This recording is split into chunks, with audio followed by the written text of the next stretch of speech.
नमस्कार। अत्ति की पाठशाला पर आप सभी का स्वागत है। मैं आर.एस. चौबे यानी रिपुसूदन चौबे आप सभी का क्लास 10th के इस इकोनॉमिक्स के बैच में स्वागत करता हूं। जैसा कि हम लोग कल डेवलपमेंट के बारे में डिस्कशन कर रहे थे, डेवलपमेंट यानी विकास क्या होता है, विकास क्यों हमारे लिए आवश्यक है, विकास और इनकम और विकास और गोल का क्या संबंध है, विकास और लक्ष्य का क्या संबंध है, उसके विषय में हमने कल चर्चाएं की थी। आज हम चर्चा करेंगे नेशनल डेवलपमेंट यानी राष्ट्रीय विकास क्या है। कल मैंने इंट्रोडक्शन देते वक्त मैंने यह बताया था कि जो डेवलपमेंट है वो कई प्रकार का होता है, उसके गोल कई होते हैं। आज हम बात करेंगे कि नेशनल डेवलपमेंट क्या होता है। कह रहा है कि जब हम राष्ट्र के विकास की बात करते हैं, जब विकास किसी राष्ट्र में होता है, it is very important to keep mind that different person could have different as well as conflicting nations in the country development। कह रहा है कि अगर हम यह बात रखें कि हर व्यक्ति के मन में अलग अलग विकास से संबंधित अलग अलग जो है विचार होते हैं और राष्ट्र के विकास से संबंधित भी उसके मन में अलग अलग विचार होते हैं, इसका यह मतलब नहीं कि वह राष्ट्र का विकास नहीं चाहता है, वह अपने तरीके से राष्ट्र का विकास चाहता है, बस उसके विचार अलग अलग हैं।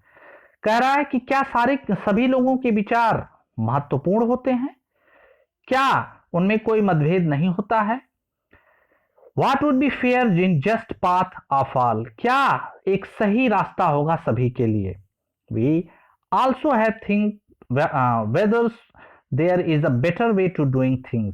हमारे पास भी हमें निश्चित रूप से यह सोचना चाहिए कि कौन सा सबसे अच्छा ऑप्शन होगा इन विचारों के लिए, या कौन सा ऐसा विचार होगा जिससे बहुत बड़ी संख्या में लोगों को लाभ होगा, न कि कुछ ही यानी स्मॉल छोटे से ग्रुप को लाभ होगा। तो national development means thinking about this question. राष्ट्रीय विकास का मतलब है इन प्रश्नों पर आप विचार करें। Let us work of these, इन कार्यों को देखें। Discuss the pictures and write should be the development goal in such area. Read the newspaper report and answer the questions. The vessel dumps 500 tons of liquid toxic waste into the open air dumps in the city and the surrounding sea.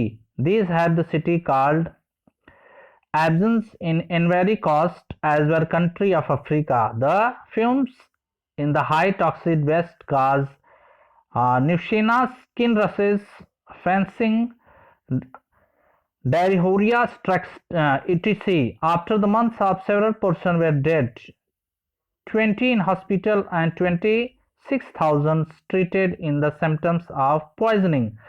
The multinational company dealings in the petroleum and the mills had contract to local company to in various cost dispose the toxic waste from let's ships. Who are the peoples to be benefited and who did not?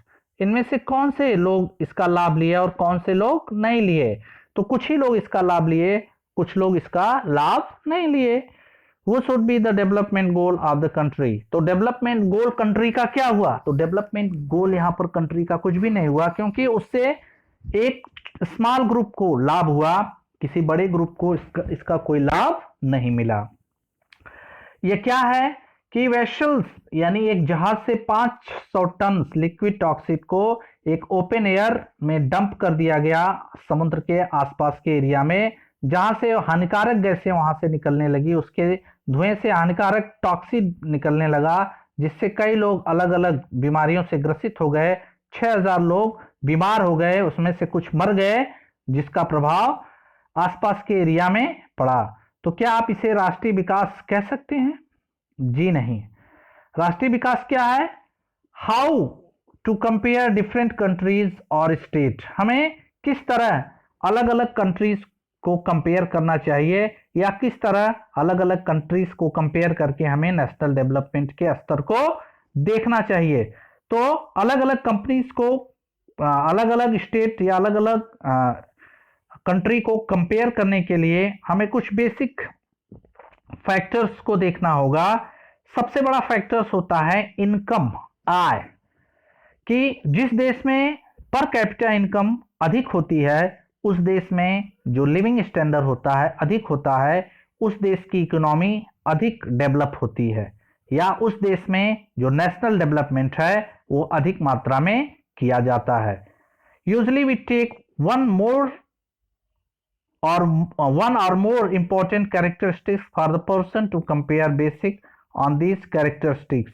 हम प्राय कई चीजों को compare करते हैं। जैसे हम किसी भी स्टेट्स में या किसी भी कंट्री में जाते हैं तो वहां का लिविंग स्टैंडर्ड कैसा है, वहां की हेल्थ फैसिलिटीज कैसी है, वहां का इंस्टीट्यूशन कैसा है, वहां का एजुकेशन कैसा है, वहां का एनवायरनमेंट कैसा है, वहां के ट्रांसपोर्ट सिस्टम कैसे हैं, वहां का जो ह्यूमन कैपिटल फॉर्मेशन है वो कैसा है।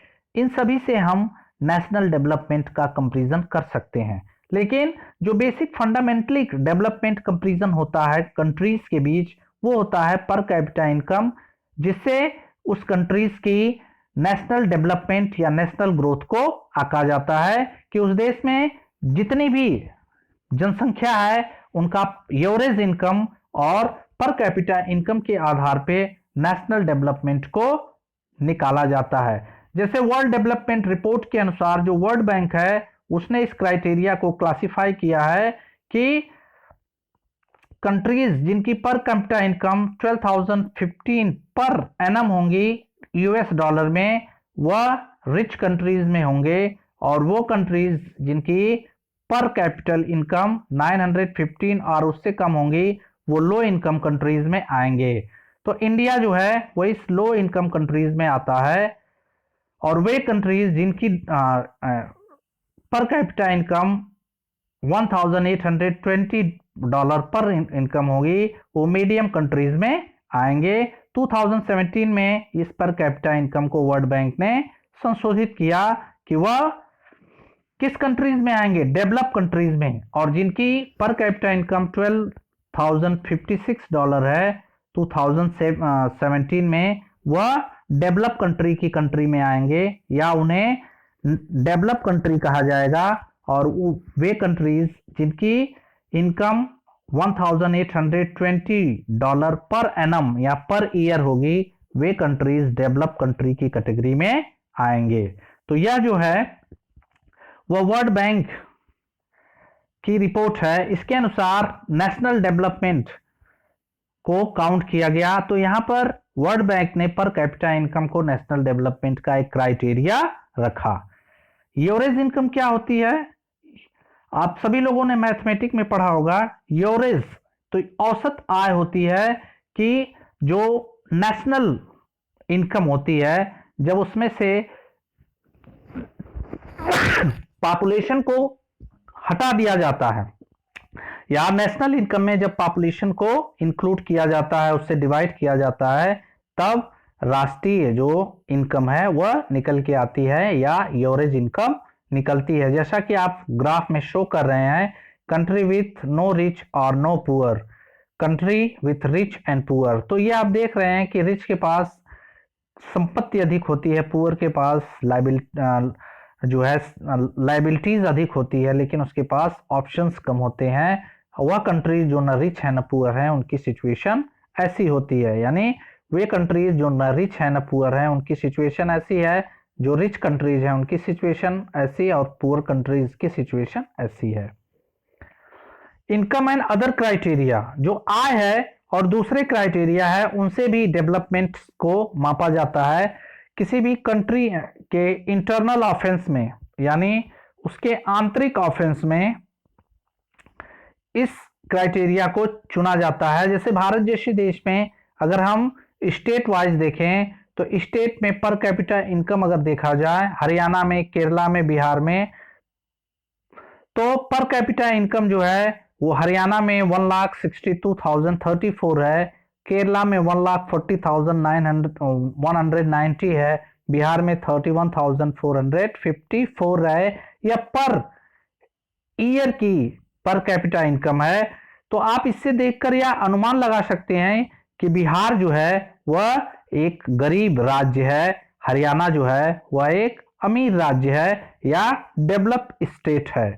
तो इससे भी इनकम और अदर क्राइटेरिया का यूज करके, दूसरे क्राइटेरिया का यूज करके, जैसे अब दूसरा क्राइटेरिया ले लें कि इन्फेंट मोलेटरी रेट्स यानी शिशु मृत्यु दर का ले लें, तो शिशु मृत्यु दर में शिशु मृत्यु दर क्या होती है, लिटरेसी रेट का ले लें, या फिर net attendance ratios secondary stage of 14 to 15 year. Attendance ratio का मतलब स्कूल में जाने वाले छात्रों की है कि 14 से 15 वर्ष के जो बच्चे हैं वो कितना परसेंट स्कूल जाते हैं, यानी लिटरेसी रेट उससे आप निकाल लेंगे।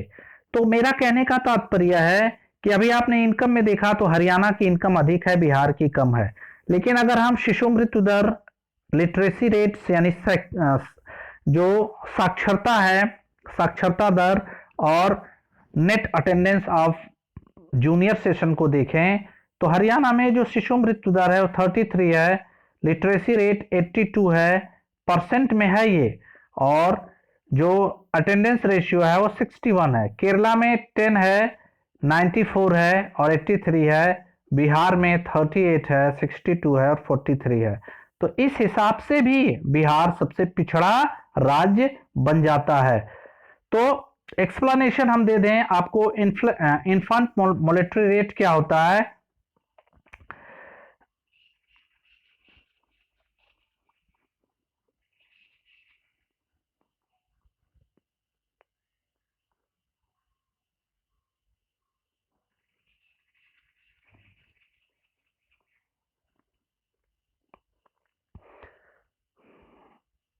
इसे IMR के नाम से भी जानते हैं कि indicate the numbers of children that die before the age of 1 year as proportion of 100 living children born in that particular year।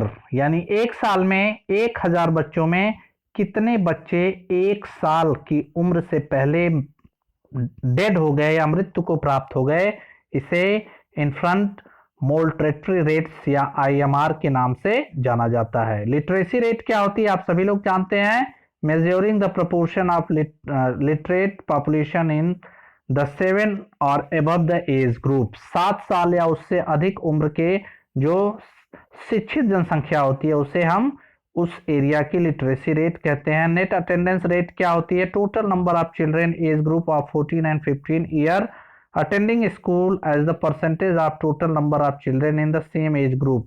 उसी उम्र के सेम एज ग्रुप के बच्चों में कितने परसेंट बच्चे जो हैं वो स्कूल जा रहे हैं या आ रहे हैं।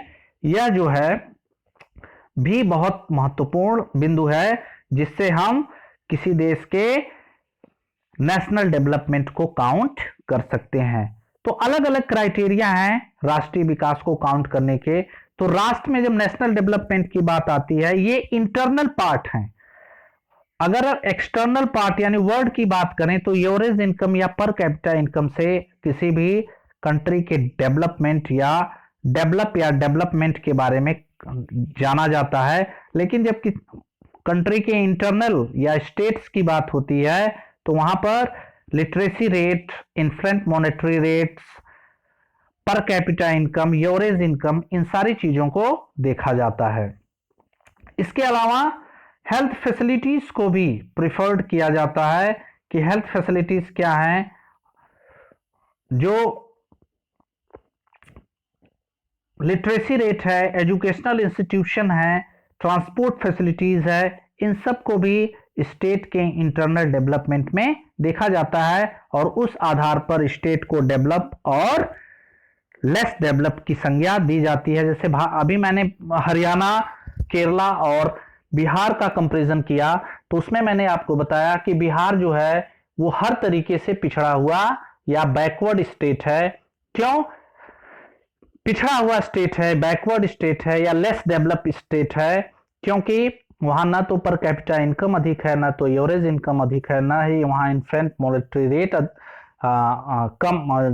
कम है, ना ही वहां पर जो चिल्ड्रन है वो उनका नेट अटेंडेंस है, ना ही वहां पर लिटरेसी रेट अधिक है, जिसके कारण वहां बेसिक फैसिलिटीज का अभाव पाया जाता है। कल हम चर्चा करेंगे इस डेवलपमेंट के टॉपिक पर, जो पब्लिक फैसिलिटीज हैं इनके विषय में हम चर्चा करेंगे कि कौन कौन सी जो पब्लिक फैसिलिटीज होती हैं वो प्रोवाइड की जाती हैं और पब्लिक फैसिलिटीज का डेवलपमेंट से क्या रिलेशन है। इन सब बातों पर कल चर्चाएं हम लोग करेंगे और कल पार्ट 3 में इस चैप्टर का समापन कर देंगे कि इस चैप्टर में जो डेवलपमेंट है उसका समापन कर देंगे। और अगर आपकी कमेंट आएंगे तो मैं आपको पीडीएफ के द्वारा सारे चैप्टर्स के नोट्स प्रोवाइड कर दूंगा। आपको अगर जिस जिस भी स्टूडेंट्स को नोट्स चाहिए क्लास 10th का, वो कमेंट बॉक्स में अपना व्हाट्सएप नंबर हमें सेंड कर देंगे। हम आपको क्लास 10th के नोट्स प्रोवाइड कर देंगे या पीडीएफ प्रोवाइड कर देंगे क्वेश्चंस के। आप उस क्वेश्चंस को लेकर आप तैयार करें और उन क्वेश्चंस के आंसर्स को अपनी बुक से सर्च करें, लिखें और हमारे व्हाट्सएप नंबर पर सेंड करें। वो आंसर अगर सेटिस्फैक्शन होगा तो हम आपको उसका जवाब देंगे, सेटिस्फैक्शन नहीं रहेगा तो हम उस प्रश्न का आंसर आपको पीडीएफ के माध्यम से बताएंगे। तो ये बहुत ही इंपॉर्टेंट चीज है आपके लिए कि जो भी चीजें ना समझ में आए, जो चीजें प्रश्न में जो भी कंफ्यूजिंग रहे, जहां से प्रश्न बनते हैं इंपॉर्टेंट, या आपको नोट्स अपना बनाना हो ऑनलाइन, तो अपना व्हाट्सएप नंबर हमें सेंड जरूर करें और हम उन व्हाट्सएप नंबर पर क्वेश्चंस जो आप पूछेंगे उसके आंसर्स आपको दे देंगे और आप बड़े आसान तरीके से अपने नोटबुक को तैयार कर सकते हैं या हर चैप्टर्स का नोट बना सकते हैं। तो वीडियो अगर पसंद आया हो तो वीडियो को लाइक करें, वीडियो ना पसंद आया हो तो वीडियो को डिसलाइक करें। चैनल पर अगर नए हो तो चैनल को सब्सक्राइब कर लें, घंटे के आइकन को जरूर दबा लें ताकि आपको नए नए वीडियोस की नोटिफिकेशन मिलती रहे। नमस्कार।